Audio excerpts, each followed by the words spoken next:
नमस्कार प्रणाम। मेरा नाम डॉक्टर नर्दमन तिवारी है। लखनऊ विश्वविद्यालय के आपके 3 इयर्स कोर्स एलएलबी में, 5 इयर्स कोर्स एलएलबी में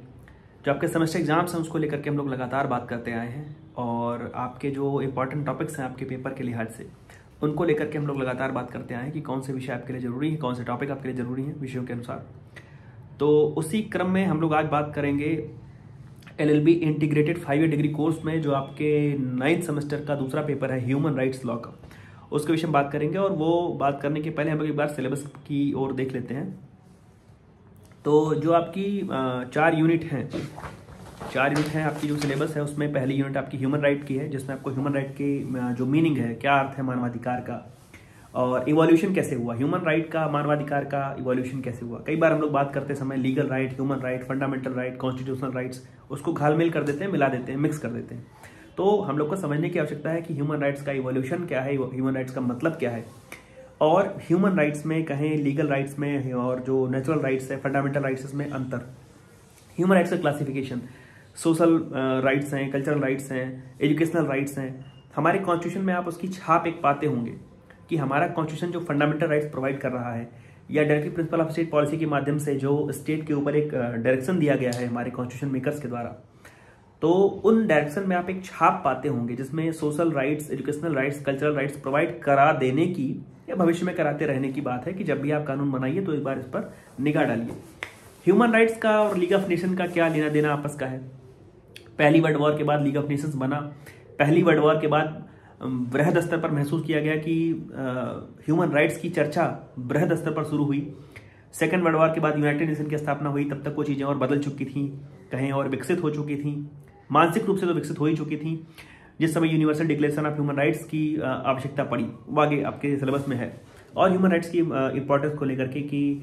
जो मानवाधिकार का महत्व क्या है, जिस देश में कॉन्स्टिट्यूशन है, जिस देश में उसके लिए तमाम सारे कानून के द्वारा लीगल राइट्स मुहैया कराए गए हैं, तमाम सारे फंडामेंटल राइट्स प्रोवाइड कराए गए हैं, उस जगह पर ह्यूमन राइट्स की क्या आवश्यकता है, उसकी चर्चा क्यों। दूसरी यूनिट है वो इंटरनेशनल ह्यूमन राइट्स लॉ के बारे में है, जिसमें आपको यूएन चार्टर और ह्यूमन राइट्स का जो आपस का संबंध है उसको पढ़ना होता है। Universal declaration of human rights बहुत ही जरूरी है आपके लिए। कहीं ना कहीं से किसी न किसी माध्यम से आपसे वहां से सवाल पूछा ही जाता है। ह्यूमन राइट्स का जो लीगल सिग्निफिकेंस है वहां से। उसके बाद जो 1966 के 1966 के 2 कोवेनेंट आपके पास बड़े कोवेनेंट हैं। और जब हम लोगों ने ऊपर बात करी कि ह्यूमन राइट्स की क्लासिफिकेशन को लेकर के, तो वहां हम लोगों ने कहा इकोनॉमिक राइट्स हैं, सोशल राइट्स हैं, कल्चरल राइट्स हैं, सिविल पॉलिटिकल राइट्स हैं। तो इन्हीं सारे राइट्स की चर्चा करने वाले एक तो इंटरनेशनल कोवेनेंट है on economic, social and cultural rights 1966 का, और दूसरा है international convention on civil and political rights 1966 का। यूरोपियन कन्वेंशन ह्यूमन राइट्स 1950 का है, American convention on human rights 1969 का है, अफ्रीकन चार्टर है,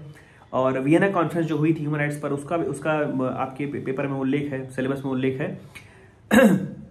convention against torture and other cruel, inhuman और डिग्रेडिंग ट्रीटमेंट और पनिशमेंट। तीसरी जो यूनिट है वो हमारे देशज जो कानून है उसको लेकर के है, नेशनल ह्यूमन राइट लॉ को लेकर के है। तो ह्यूमन राइट जो भारत में उसका जो उद्भव कहें पहली जो यूनिट में हम पढ़ रहे हैं वो ह्यूमन राइट की मीनिंग और इवोल्यूशन पढ़ रहे हैं शुरू से। जो तीसरी यूनिट में हम लोग ह्यूमन राइट्स पढ़ रहे हैं वो भारत में उसकी शुरुआत कैसे हुई, या कहीं ह्यूमन राइट्स को लेकर के जो जुडिशियल एक्टिविज्म एक देखा गया, या ह्यूमन राइट्स को लेकर के जो जुडिशरी संजीदा हुई उसकी ओर देखना शुरू किया उसने। जैसे आप एक समय आप पाते होंगे आप कॉन्स्टिट्यूशन पढ़ते समय कि एक खास समय पर एनवायरमेंट को लेकर के चर्चा शुरू हुई उसको एक लोड दिया गया, और उस लोड के कारण एक जो जुडिशरी एक्टिव हुई वीके कृष्णा अय्यर साहब के नेतृत्व में, पीएन भागवती साहब के नेतृत्व में। तो वैसे ही ह्यूमन राइट्स को लेकर के क्या क्या जो बातें इंडियन कॉन्स्टिट्यूशन में हैं, और उसी के अनुक्रम में संविधान 1950 में लागू हुआ, 1992 में जाकर के ये आवश्यकता हो पाई या कहीं व्यवस्था हो पाई जिसमें protection of human rights act 1992 बनाया गया,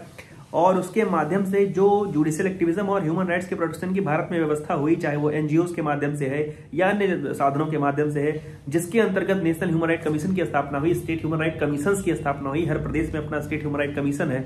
और नेशनल ह्यूमन राइट कमीशन है जो पूरे देश के मानवाधिकारों के, देश के लोगों के मानवाधिकारों की संरक्षण के लिए, उसके विकास के लिए वहां पर है।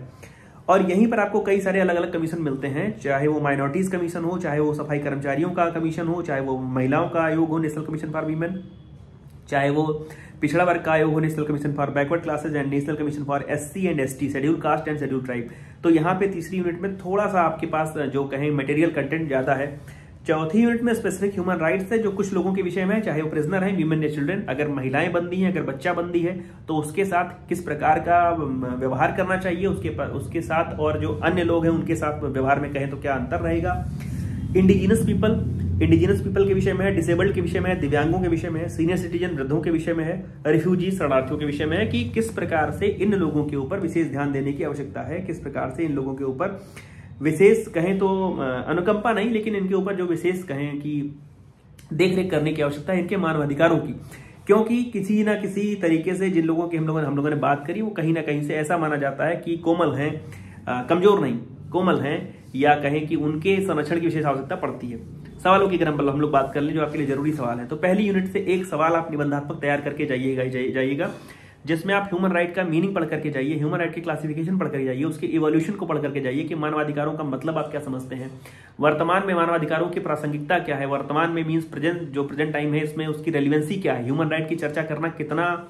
सही है, कितना बेईमानी है, जबकि हमारे पास एक संविधान अपना पूरा हैवी संविधान है जिसमें हम लोगों के पास ढेर सारे फंडामेंटल राइट्स हैं। दूसरी चीज, जब आप क्लासिफिकेशन पढ़ रहे हैं तो वहां पर आप एक कॉलम बना करके पढ़ के आइए, natural right, human right, fundamental right, legal right, constitutional right, सबका जो अंतर है कि सब में क्या अंतर है आपस में वो पढ़ लीजिएगा। और जब आप ये पढ़ रहे हैं तो ये पढ़िएगा कि लीग ऑफ नेशंस के दौर से लेकर के यूनाइटेड नेशन के दौर तक ह्यूमन राइट्स में जो शिफ्ट आया है, या ह्यूमन राइट का जो डेवलपमेंट हुआ है, या ह्यूमन राइट की जो चर्चा तेज हुई है, या कहें कि ह्यूमन राइट्स पर जो उन वर्ल्ड वॉर का असर पड़ा है, या लीग ऑफ नेशन की जो भूमिका रही है, तो दो यहां से सवाल आप निबंधात्मक किस्म के तैयार करके आइएगा, आपके लिए ठीक रहेगा। यूडीएचआर आपके लिए हर मायने में जरूरी है। यूडीएचआर कहें तो उसके लीगल सिग्निफिकेंस की बात, उसके जो मुख्य आर्टिकल्स, अच्छा यूडीएचआर जब आप पढ़ेंगे,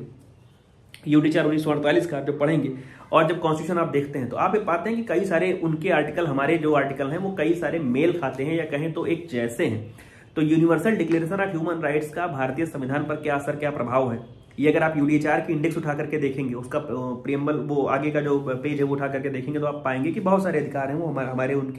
हमारे या यूडीएचआर के एक जैसे हैं। Universal declaration of human rights, मानवाधिकारों की सार्वभौमिक घोषणा, एक पहली बार ह्यूमन राइट्स का एक मैग्ना कार्टा कहें या कहें बड़ा डॉक्यूमेंट, बड़ा दस्तावेज था जिसने ह्यूमन राइट्स को पहचान दी, ह्यूमन राइट्स के विषय में मंच दिए,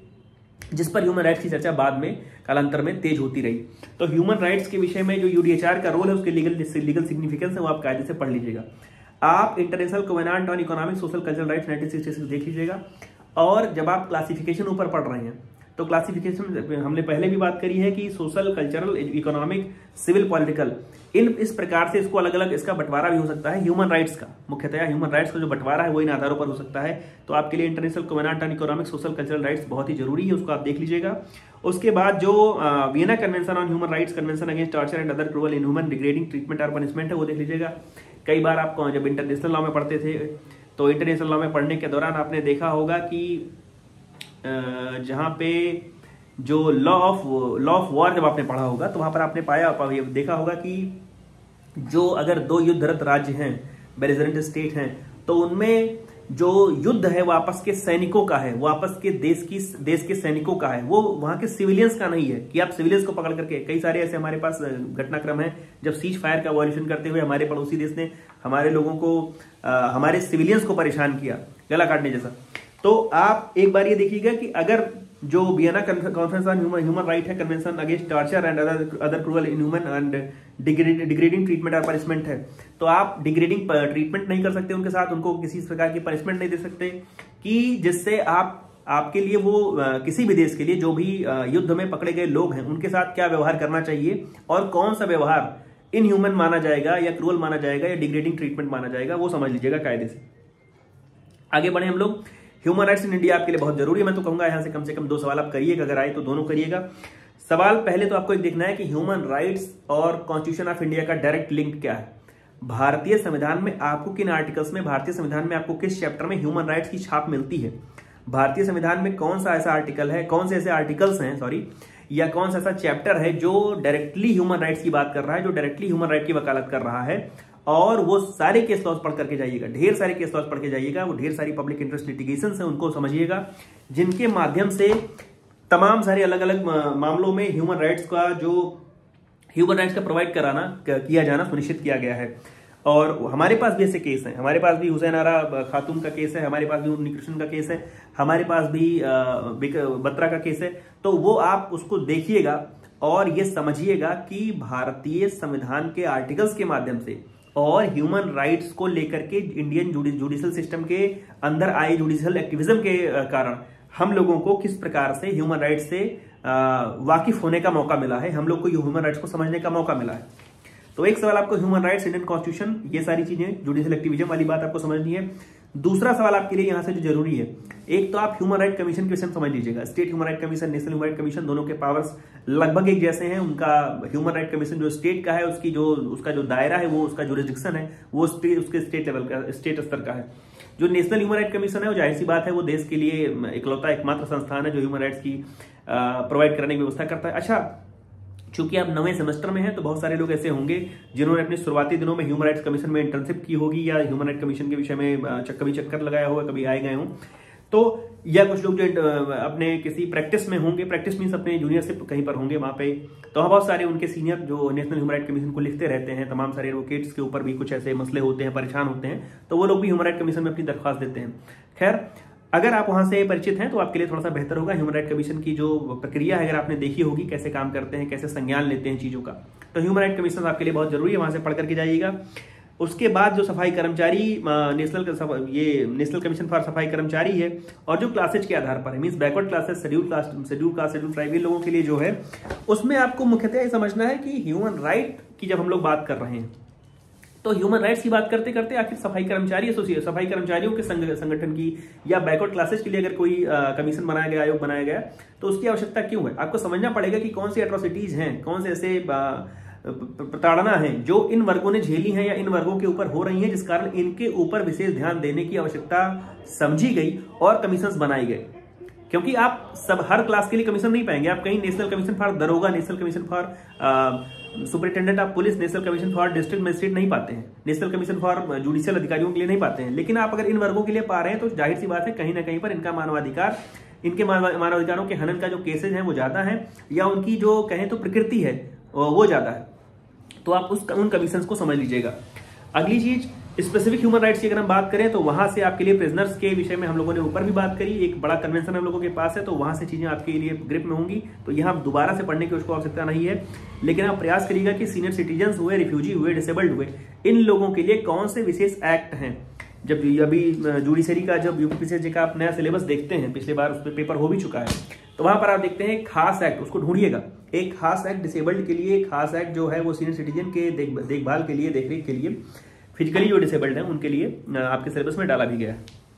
तो यहाँ से मुझे लगता है आपको सवाल मिलने में आसानी होगी, यहाँ से आपको मुझे लगता है कि सवाल आपको मिलेंगे, और जो आपका पेपर है वो कहीं ना कहीं आपकी जो टॉपिक्स हैं वो आपकी ग्रिप में रहेंगी। अच्छा, दूसरी चीज ये है कि मैं अभी फिर से कह दूं कि आपको ह्यूमन राइट्स को 2-3 तरीके से पढ़ना है। एक तो आप ह्यूमन राइट्स को इंटरनेशनल लॉ के हिसाब से पढ़ लीजिए। इंटरनेशनल लॉ का मतलब यह है कि जो मानवाधिकारों का एक जो अंतर्राष्ट्रीय ढांचा है उसके हिसाब से पढ़ लीजिए। एक आप मानवाधिकार को भारतीय संविधान के दायरे में रह करके, भारतीय संविधान, भारतीय जो व्यवस्था है उसके हिसाब से पढ़ लीजिएगा। और जो तीसरी चीज है कि वो ह्यूमन राइट्स के एक निबंधात्मक, उसको ह्यूमन राइट्स का मतलब क्या है, क्योंकि एक ना एक सवाल आपको निबंधात्मक मिलना ही मिलना है, तो वहां से चीजें काफी आसान हो जाएंगी। क्योंकि बाद में चूंकि तीसरी यूनिट में कई सारे अलग अलग कोवेनांट हैं, तीसरी यूनिट में कई सारे कमीशन है, दूसरी यूनिट में कई सारे कोवेनांट हैं, तो थोड़ा सा वो लेंथी सिलेबस हो जाता है। इसलिए आप प्रयास ये करिए कि एक तो इंडियन कॉन्स्टिट्यूशन ह्यूमन राइट्स वाले सवाल, और जो ह्यूमन राइट्स के मीनिंग, इवोल्यूशन को लेकर के, क्लासिफिकेशन को लेकर के सवाल हैं, इस प्रकार की चीजें अगर आप देखेंगे या सोर्सेज को लेकर के देखेंगे तो वहां से चीजें आपके लिए आसान हो जाएंगी। तो प्रयास करिए कि ज्यादा से ज्यादा जो सवाल है, जो ज्यादा से ज्यादा जो आपका जोर है वो वहीं पर दीजिए, बहुत सारे कोवेनांट है, बहुत सारे एक्ट पढ़ने पर नहीं। ढेर सारी शुभकामनाएं आप सभी को आपके इस पेपर के लिए। आपका जो अगला पेपर होगा उसकी वीडियो को लेकर के हम जल्दी उपस्थित हो जाएंगे। कुछ अगर हम लोग एक बार पुराने सवालों की बात कर ले जो सवाल आए थे, जैसे मैं बोल दूं कि meaning of human right and evolution of human right in Indian scenario, what are human rights, discuss the classification of human rights. यह सवाल आया था कि human right and League of Nation में डिस्क्राइब करना है जो सोर्सेज है इंटरनेशनल ह्यूमन राइट्स के वो क्या क्या है, ह्यूमन राइट के जो एजुकेशन की इंपॉर्टेंस क्या है, इस प्रकार से यूडीएचआर का लीगल सिग्निफिकेंस उसको एलेबोरेट करिए, या कोवेनांट को एलेबोरेट करिए। कन्वेंशन जो नीचे वाला है वो जुडिशियल, जैसे सवाल आया कि what is judicial activism, how far it protect the human rights in India, तो इस प्रकार से चीजों को आप देख लीजिएगा। और मुझे लगता है कि यहाँ से चीज़ें आपके लिए थोड़ी सी आसान रहेंगी, आपको सवाल मिल जाएंगे। ढेर सारी शुभकामनाएं, जल्दी जो आपका नया वीडियो होगा, अगला वीडियो लेकर के उपस्थित रहूंगा। तब तक जुड़े रहिए मेरे साथ। धन्यवाद, प्रणाम।